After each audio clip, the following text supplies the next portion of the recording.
Stories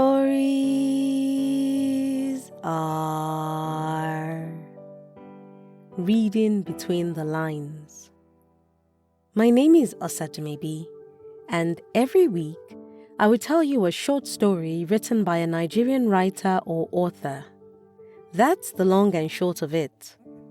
So without much ado, this week's story is by Mifa Adejumo, and it's titled Neighbours.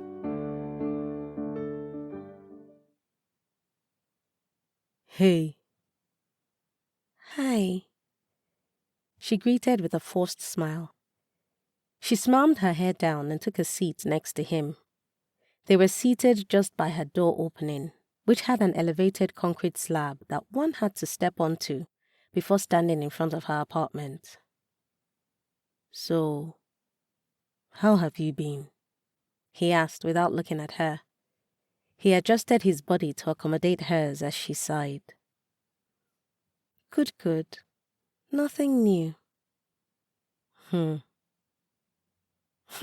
What? No, nothing.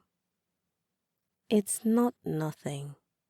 I know you too well to know that your are not just nothing, she said as she adjusted her body to face him, with her back against the wall.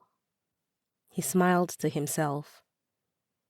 He looked up from the concrete floor in front of him and turned to look at her. It really is nothing, Okwe. Don't worry. Well, I am worried. I know you well. Yes, you know me well enough. But trust me, maybe you don't know me so well. Or maybe it's just that I don't know you so well. The last part of that statement sounded like a thought which had somehow managed to escape his lips, but wasn't meant to. And what does that mean? He scoffed. Forget it. No, I won't. Why are you being so weird today, Renu? Okwe folded her arms across her chest. The firmness with which she did slightly tugged down the fabric of her grey-coloured t-shirt with its slackened neckline to expose her gold necklace. Renu's eyes caught onto the necklace, and he was briefly transported back to the moment when he had bought it for her. It was her birthday 3 years before, and he had struggled on what to gift her. How do you get a gift for someone who always gives the best gifts? He had asked himself as he typed variations of that question on his phone on Google. He was lying alone in his bed that night, about 3 weeks before her birthday. The answers he got were not too bad, but most of them involved grand gestures of which he could ill afford. He opened a few links and then scrolled through the options, but felt as though the content was more tailored to some billionaire-type playboy looking to show up and show out for his woman. I don't even have 10K in my account, he murmured, and closed another web page. He spent the next hour or so online and found only vague recommendations for those things he could maybe afford and expensive gestures for those he could not.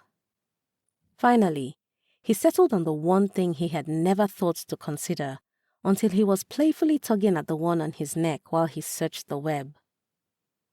Shit, he cursed when he realized the goldmine idea he had been sitting on. No one goes wrong with a necklace. He nodded reassuringly to himself. Soon enough, he switched search terms, and for the next hour, he was on Google trying to find the perfect, cheap, but memorable necklace he could buy for someone he loved. Seriously, Renu? Okwe's voice broke into his wandering thoughts, dragging him back to the present. What's been up with you lately? Renu smirked. Well, Okwe, I am fine. You say that, but you act differently. Are you okay? Renu smiled. I am okay. I am fine. You're getting yourself worked up for nothing. Okwe sighed. You know you can talk to me, right? The sound of her words didn't feel as reassuring as she had hoped it would. She felt a lump in her throat. Renu nodded. Okwe turned, and once again they sat still, both facing forward, staring at the blandness of the fence which surrounded their apartment building. It was a Saturday, and the noise from the generator from the next building aided in the silence not being so silent. She wondered what was going through his mind. She usually enjoyed their silence, but this one did not feel the same. In some way, she reckoned that since their last lengthy conversation 2 weeks ago, she had noticed he had begun acting differently around her. She didn't think much of it then, though. If she were being completely honest, some part of her welcomed the awkwardness. She reckoned it was confirmation for her that her concerns about how he felt about her were no longer just some weird thoughts in her head. It was comforting, and yet painful. She tried to reconcile the trajectory their overall relationship had taken. She remembered the first time, 4 years ago, he stopped her short in front of the very spot where they were seated now and introduced himself. "Hi, my name is Renu. You just moved in, right?" She remembered she smiled at him and briefly considered offering a perfunctory response. She chose not to. Something about him felt sincerely kind. His voice was calm and deep, in a way that didn't match his rather chubby physique. He looked almost younger than her, with a cute innocence in his small but inexperienced eyes.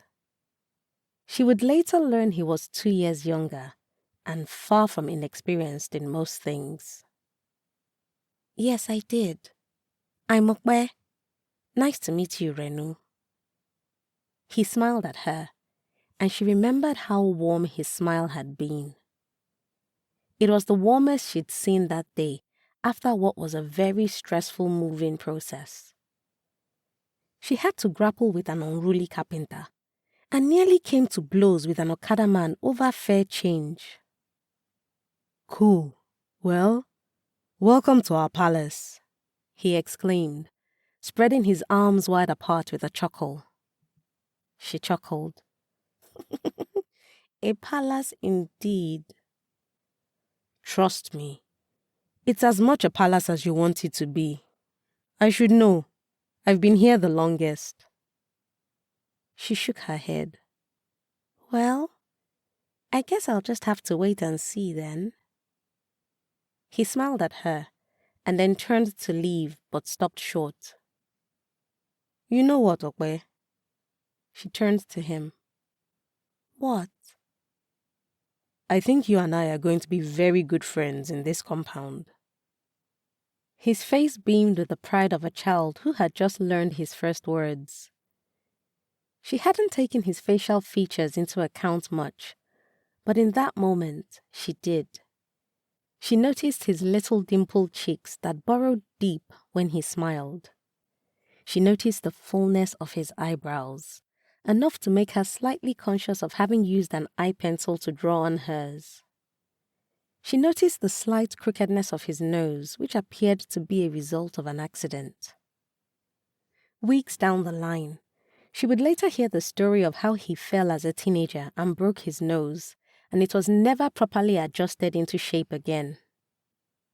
Okwe smiled as the memory of their first-time meeting flooded her mind. She was brought back to the present when a little fly perched on her exposed legs and she had to swat it away with the inside of her left palm. "Eish," she winced and rubbed her palm on the smarting spot on her right leg. "Bele?" Renu comforted her. He looked down at her right leg. "You should have worn your long blue pajamas, the ones I like, instead of these shorts." "Well, I heard your knock, and I thought, what better way to greet my compound boyfriend than to show him a little skin?" She chuckled and nudged him with her right shoulder playfully. He chuckled too. The silence mixed with the distant generator noise returned for what felt like a few more minutes, filling the space between them that their words couldn't. I'm sorry, Renu. Renu turned around to look at her with a quizzical look on his face. What for? Okwe forced a smile.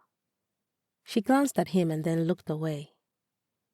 She pinched a spot on her necklace and ran the tip of her fingers down to the pendant. You know I haven't taken off this necklace since you got it for me. A dry smile spread across Renu's face. I keep thinking that taking it off would be saying goodbye to everything we share.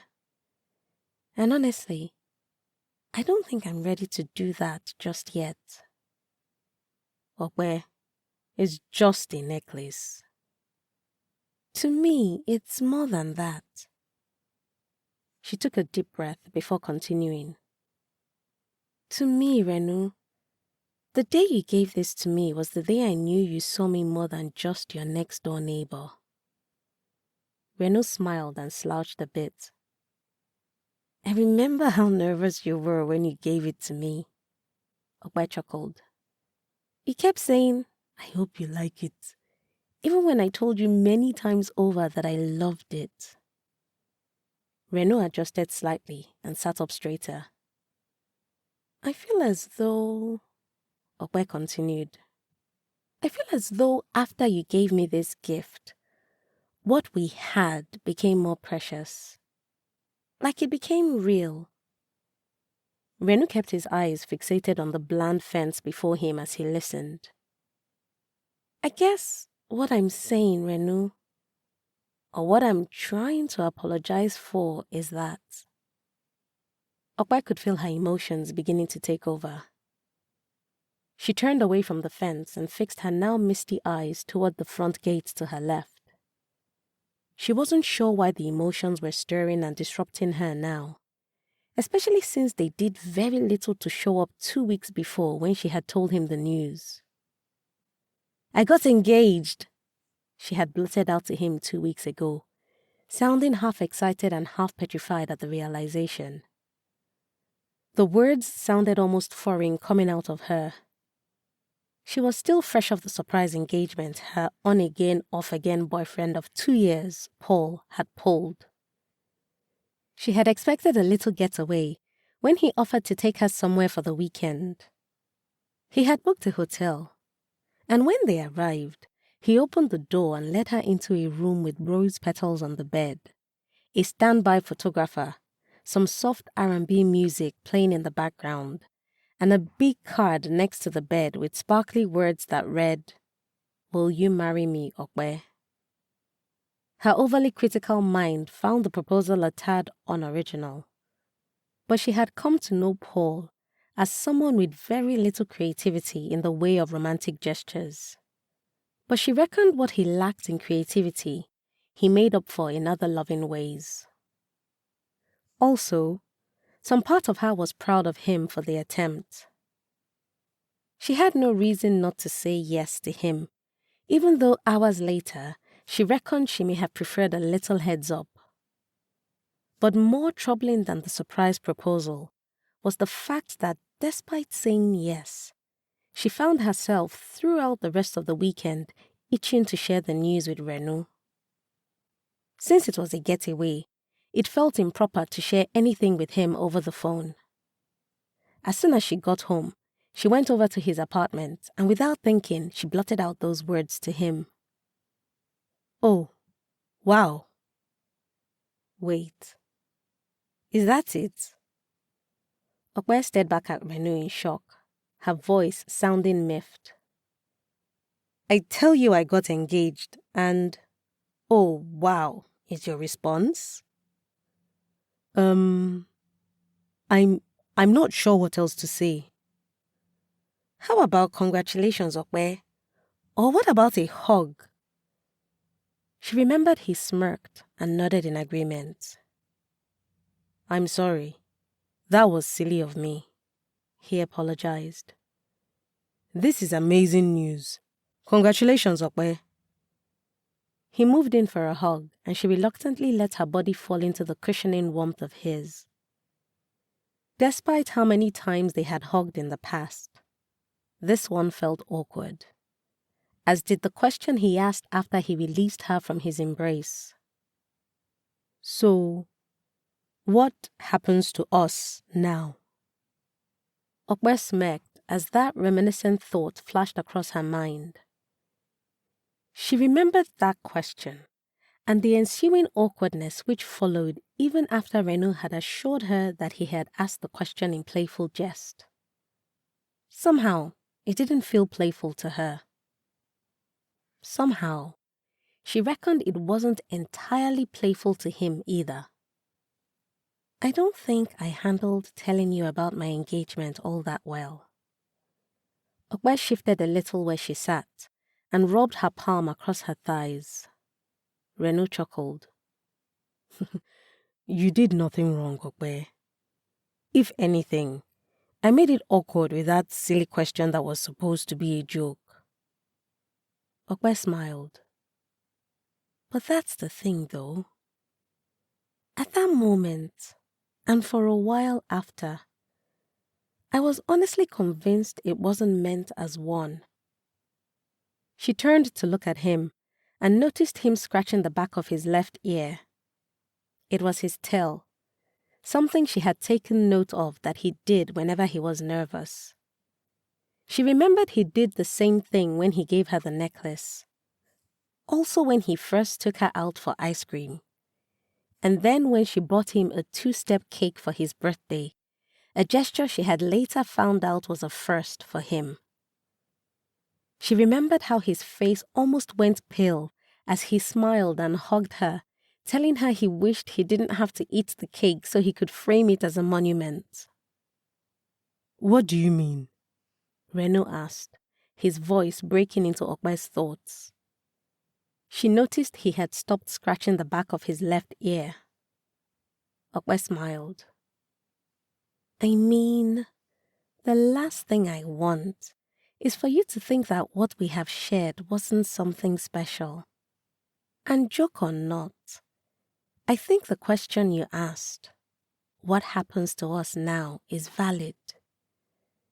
And I am deeply sorry if the way I responded made it seem as though what we have didn't mean anything. She could feel the weight of her own words as they left her tongue. They left a bittersweet aftertaste. Okwe wasn't sure why, but she reckoned she owed him some sense of closure. For the last 4 years, they have practically lived as neighbors that a lot of people mistook to be something more. She called him her compound boyfriend as a joke, but soon it stuck. At one point, she had to reassure Paul that nothing was going on between them. But more often than not, she would sometimes find herself playing the role of his girlfriend in small gestures and little acts of service. It was the same for him. Once, when she was sick, and her and Paul were on another break, he had taken her to the hospital and spent the night by her side. Another time, she had almost gotten into a little bit of a snafu with a lady friend of his who had aggressively asked her very personal questions when she had gone to take some of the frozen foods she normally stored in his freezer. To both of them, it wasn't so much something they had to define or be wary of crossing any lines. They were just great at being there for each other, but neither of them was bold enough to say or do anything that would upset the balance. For her, the lingering feeling was there. She loved the way his mind worked, his personality, and how he was always very attentive to her. But she was never sure of how he saw her. So one time, when they were drinking wine and watching the Food Network at his place, she had playfully asked him if he would ever consider dating her. Yes and no, he had said. Why yes and no? He took a sip from his wine glass along with a deep breath. Well, yes, because you're an amazing woman, and any man, myself included, will be lucky to be with you. Aww. Wait first now. He laughed. I never finish, he teased. She remembered laughing too. She knew he was about to say something that would either force her to spit out the wine in her mouth in laughter or roll her eyes at his attempt at being unnecessarily philosophical. No, because I feel like in a lot of ways, we are sort of already dating. Really? Yeah. And I think if we were to attempt to make it official, it would just ruin the dynamic we already have. Okpe remembered smiling as she sipped a little bit of the red wine in her glass. So, in other words, dating me would ruin what we already have that isn't really dating, but feels like we are dating. Is that right? Well, when you put it like that, it sounds like complete nonsense. Maybe because it is complete nonsense. They both burst into laughter. Although the conversation never went further, it was a telling moment for her. She soon realized that deep down, he was afraid of commitment. But that didn't stop the close, intimate-esque moments which often occurred between them. Moments which often spoke to their lingering affection or at least a yearning for one. She remembered one time when he told her about a sex dream he had of her. It was quite graphic. She felt a bit flattered and also creeped out. Some of the things he recalled about the dream, about her body, felt oddly specific. Another time, she was on her way to his apartment, and when she passed by the window to his room, her ears caught wind of what she was certain were sexual moans. She remembered stopping short in shock by the window and feeling like he had betrayed her. They were supposed to watch a cooking show on the Food Network that evening. She felt betrayed and jealous. For a week after that incident, she gave him her version of the silent treatment, which involved only greeting him when he greeted her and staying away from his apartment for a week. Some of her actions towards him came solely from a place of genuine care. But deep down, she also knew the truth. She loved being there for him in more ways than some would consider necessary. Often, when she and Paul would inevitably fight over some random shit, she always hoped it would open the doors for him to take a leap of faith with her. But she buried those desires deep in her subconscious. On the outside, with them, it was business as usual. Two good neighbors turned friends, turned really good friends.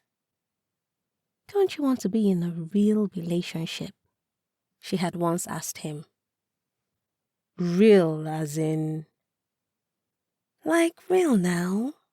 She tried to clarify.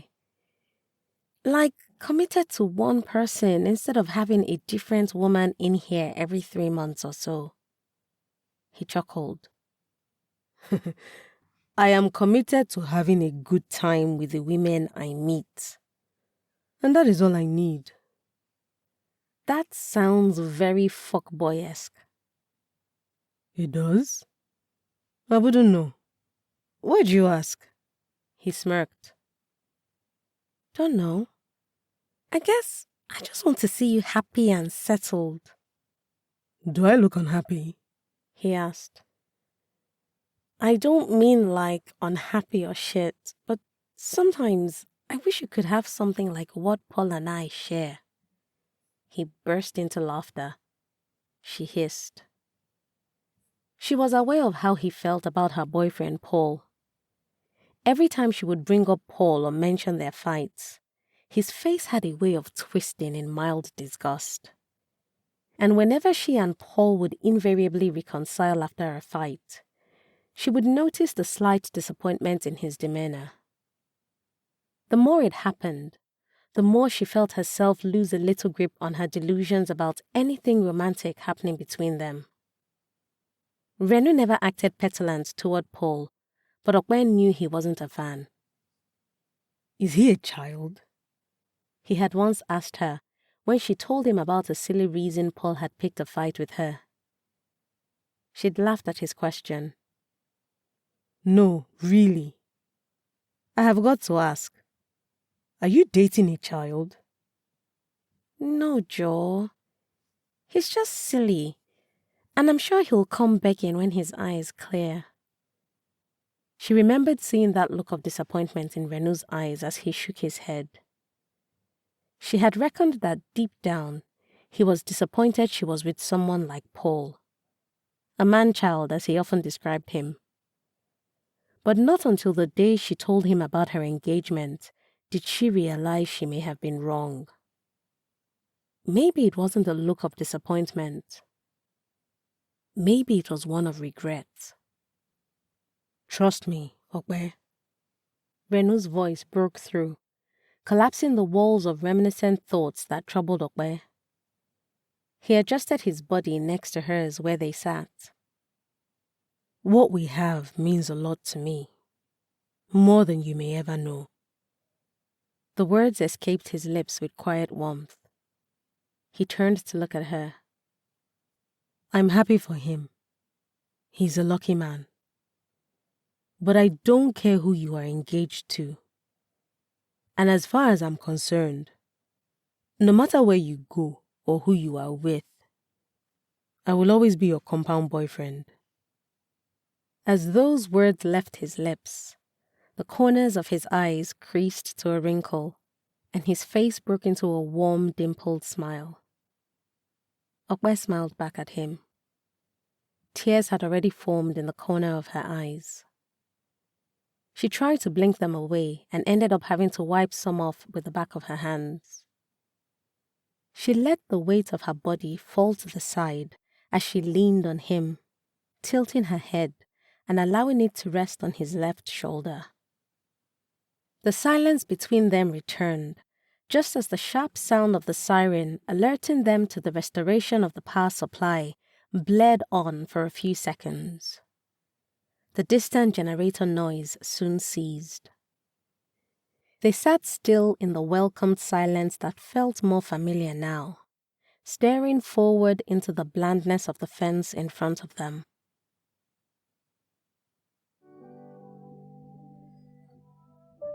Mifa Adejumo is an author from Nigeria. He's a graduate of the University of Nigeria, where he earned a bachelor's degree in mathematics. You can read more of his work on Substack at Mifa Writes and purchase his published works on Seller. You can connect with Mifa on Instagram at Mifa_the_polyamorist and on X at Mifa Unuagbo. Details and links will be in the episode description. If you've got a story you would like to be featured on this podcast, or a published book you want to make into an audiobook, send an email to info@osadumebi.com or send me a message at osadumebi on either Facebook, Instagram, LinkedIn, or X. I look forward to collaborating with you. And if you've enjoyed this week's episode, please subscribe, leave a review, and tell someone, everyone, that stories are a good escape for a few minutes each week.